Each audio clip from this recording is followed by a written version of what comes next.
mesmerizing play. You want to know something super contradictory to Geno Smith's performance this season? The Raiders' offensive line, they're elite in terms of pass blocking. But that is just one of the many, many things wrong with the Raiders this season.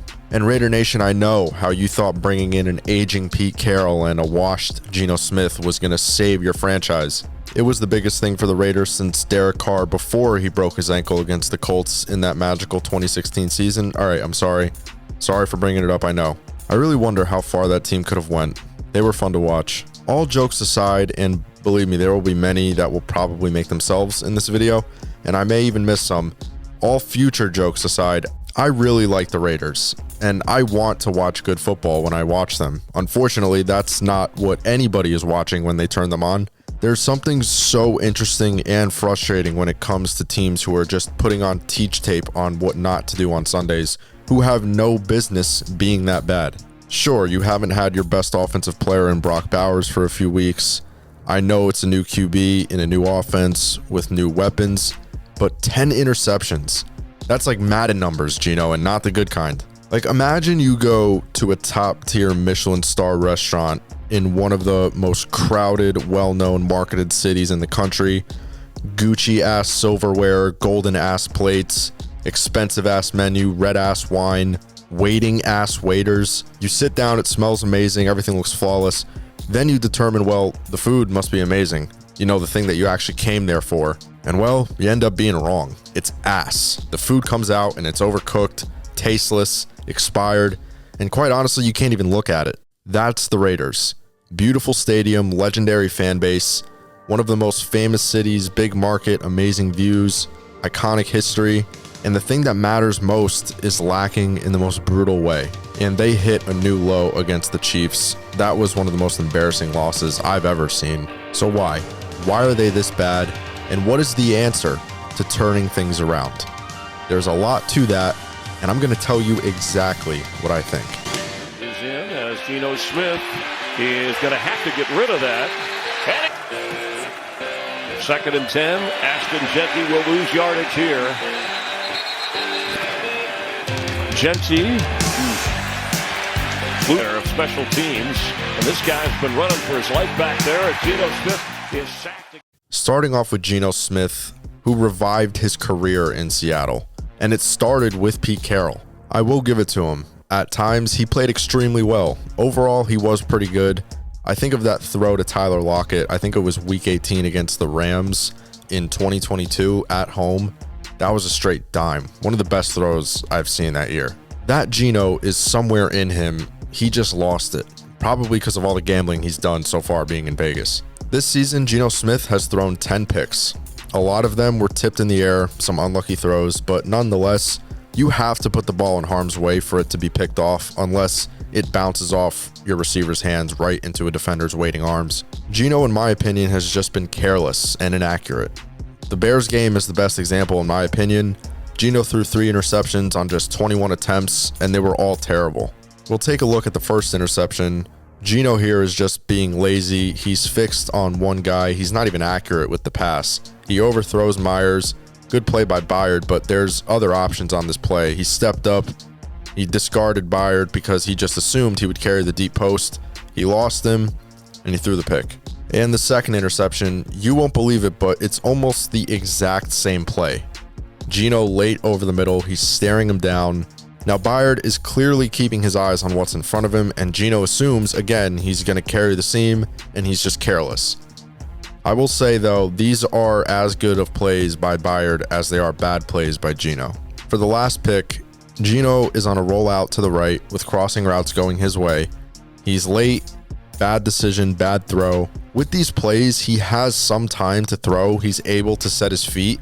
This one, there was some heat coming to him pretty fast. He tries to force a ball instead of running for a few yards or throwing it underneath or just throwing the ball away. Simply put it, he's trying to make throws he just can't make because he's too late on them. One more example is in the Colts game where Geno just straight up makes a terrible read. The Colts are running a cover 2 fire zone, and Geno likely spots the nickelback Ruben Lowry coming in with the pressure, and with that, Geno just predetermines his read way too quickly, And a lot of his picks this year are all the same old situation. Geno knows right away that these are bad reads, and he probably regrets them the second he releases the ball. But it's because he's panicking. And in the middle of panicking, his field vision completely goes out the window and he forces a pass. Geno had 2 picks in this game. One was batted in the air. He easily could have had 3, but Nick Cross dropped one in the end zone. It's tough to point fingers at someone like Chip Kelly, who's the offensive coordinator, when your quarterback in offense is turning the ball over at the rate that they are. However, I think a big reason why the offense isn't getting into rhythm is the play calling and giving up on the run game a little too early. It was said recently by head coach Pete Carroll that they want to give Ashton Jeanty at least 20 touches a game. But last week against the Chiefs, Jeanty ran the ball only 6 times. And that came after Jeanty ran the ball 23 times against Tennessee. Now, KC may be light years better than the Titans, but it doesn't make sense to not stick with the run game at least a little bit more. When you have a certain player who can make a huge impact anytime he touches the ball, games like that against Kansas City is where he needs to touch the ball as many times as he can. And to get a little deeper in the Raiders' offensive woes this season, the Raiders rank dead last in red zone touchdown scoring percentage at just 38.89%. And on top of that, they're 4th worst in red zone scoring attempts per game at just 2.6. So basically, on the rare occasions where the Raiders are inside the 20, it's extremely rare that they even capitalize. Pair that with the amount of turnovers that your offense has, it's a recipe for complete disaster, and it absolutely shows up in the stats, with the Raiders ranking 2nd to last in points per game at just 14.7, only behind Tennessee. Geno is also one of the least pressured quarterbacks, only being pressured on 16.7% of his dropbacks, which is above league average. But somehow, Geno has the worst interception percentage, meaning interceptions thrown per pass attempt. That's all frustrating to read about the Raiders because, going back to what I said before, they have no right to be this bad. Ashton Jeanty is a generational talent who's a threat to score damn near any time he touches the ball. The Raiders' run blocking has definitely improved compared to earlier in the year, where Jeanty was getting hit in the backfield on almost every play. Jacoby Myers is a very good receiver. There's a reason multiple teams have been eyeing him during the trade deadline. Trey Tucker had a monster game against the Commanders where he scored 3 touchdowns. Bowers is going to come back. The pass blocking has been exceptional. Max Crosby is arguably the best defensive player in all of football. Jamal Adams, surprisingly, just as good a linebacker as he is a safety. And honestly, what's crazy, you take away some terrible and unlucky picks by Geno, this team could probably be 3-4, as crazy as that sounds, because when they lose bad. I look at a lot of things like special teams, which the Raiders special teams this year has been complete dog shit. The turnovers, which for the Raiders this year, when they come in bunches. So there are times when you put yourself in a hole and you're constantly playing from behind or now down multiple scores. You're putting guys in a bad position on defense. Max Crosby, Devin White, Jamal Adams, Alandon Roberts, Eric Stokes, Jeremy Chin, Adam Butler. These are veterans who have played years of football, been to the playoffs. I mean, these are players who have won Super Bowls. They want to play with some pride. These are good players. You think they're happy letting up 40 points multiple times this season or letting the Chiefs do whatever they want on offense? No, but they have no help whatsoever.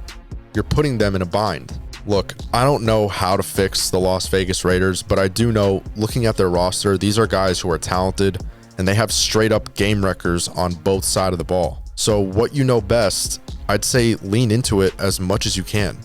That means your offense has to revolve around Ashton Jeanty and Brock Bowers, and defense, you have veterans. Patrick Graham has had success in this league and with the Raiders. In the second half of the 2023 season, weeks 9 to 18, the Raiders were first in points per game allowed, and honestly, they have been the only bright spot on the team the last 3 seasons, considering how poorly the offense has performed. And now, to step away from stats and give a more personal outlook, I wasn't a fan of the Geno Smith-Pete Carroll experiment from the jump. I think in a way, from an ownership perspective, the idea of bringing in an experienced quarterback and coach who have played together before and a coach who got the best out of that quarterback, it probably felt like it would bring a culture change, that change being winning and leadership. It's not to say that this was a bad idea, but let's just be honest, Geno is not and never was going to be the future of your franchise. He was a journeyman who got a big break in the right situation. He's done some good things, but he doesn't have a single playoff win in his whole career. It's a similar situation, but with a little bit more success with Pete Carroll. He's had a ton of success in his career, but he isn't the guy that's going to be leading your team for the next 10 years. He's old, man. He's old. The Raiders had the right idea, just the wrong people. It's not going to work. My honest opinion is to, at the very least, push hard for a new quarterback in the offseason, and I mean push hard.